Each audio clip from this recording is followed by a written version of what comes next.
کسی گاؤں میں سڑک کنارے برگد کا ایک درخت تھا جس کی جڑوں میں ایک سانپ نے اپنا گھر بنایا ہوا تھا۔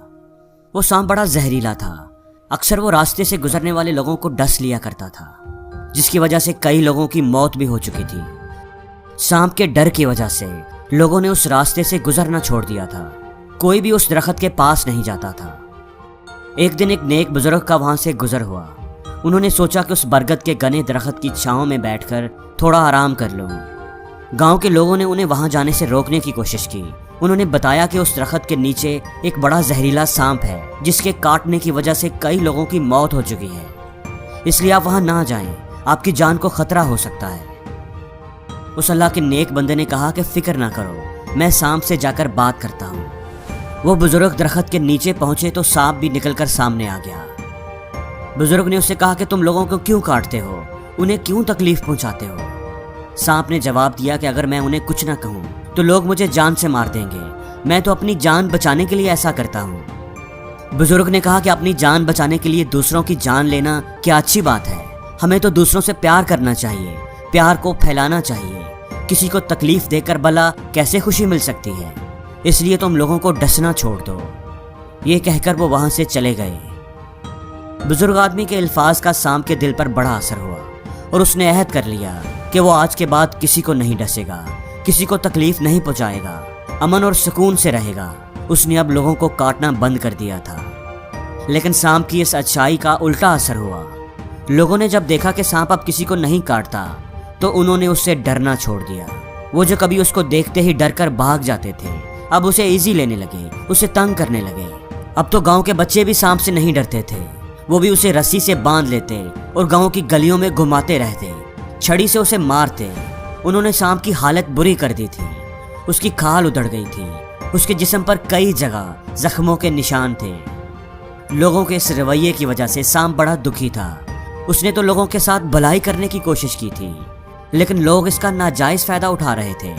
یہ اس کی زندگی کا مشکل ترین دور تھا۔ ایک دن اس بزرگ آدمی کا دوبارہ اس گاؤں سے گزر ہوا۔ وہ تھوڑا آرام کرنے کے لیے پھر اسی گھنے درخت کے نیچے آ کر بیٹھے۔ وہاں پر انہوں نے اس سانپ کو دیکھا جس کی حالت انتہائی خراب تھی۔ وہ نیک بزرگ سانپ کی حالت دیکھ کر حیران رہ گئے۔ انہوں نے پوچھا کہ تمہیں کیا ہوا ہے؟ تمہارا اتنا برا حال کیسے ہو گیا؟ کس نے تمہیں اتنا زخمی کیا ہے؟ سانپ نے جواب دیا کہ آپ ہی میری اس ساری تکلیف کی وجہ ہیں۔ آپ ہی نے تو کہا تھا کہ لوگوں کو تکلیف نہ پہنچاؤ، انہیں کاٹنا بند کر دو۔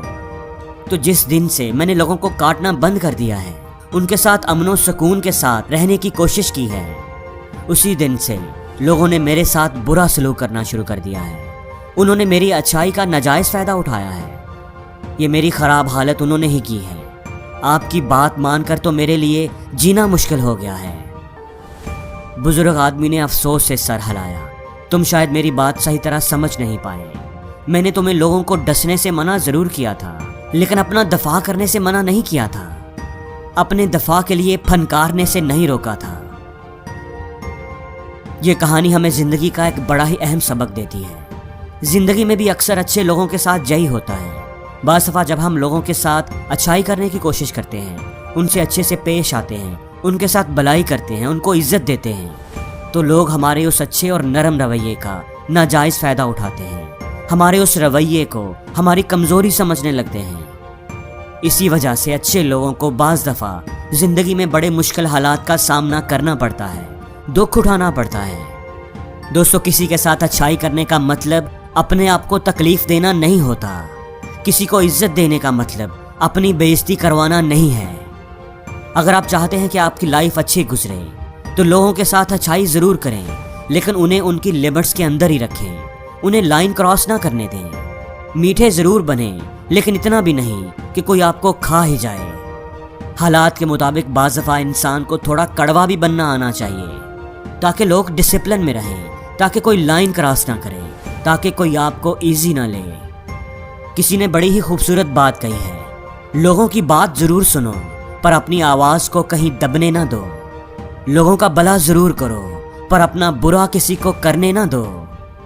لوگوں کی جیت میں تمہارا ہاتھ ضرور ہو پر اپنی جیت کی طرف کسی کا ہاتھ بڑھنے نہ دو۔ اور زندگی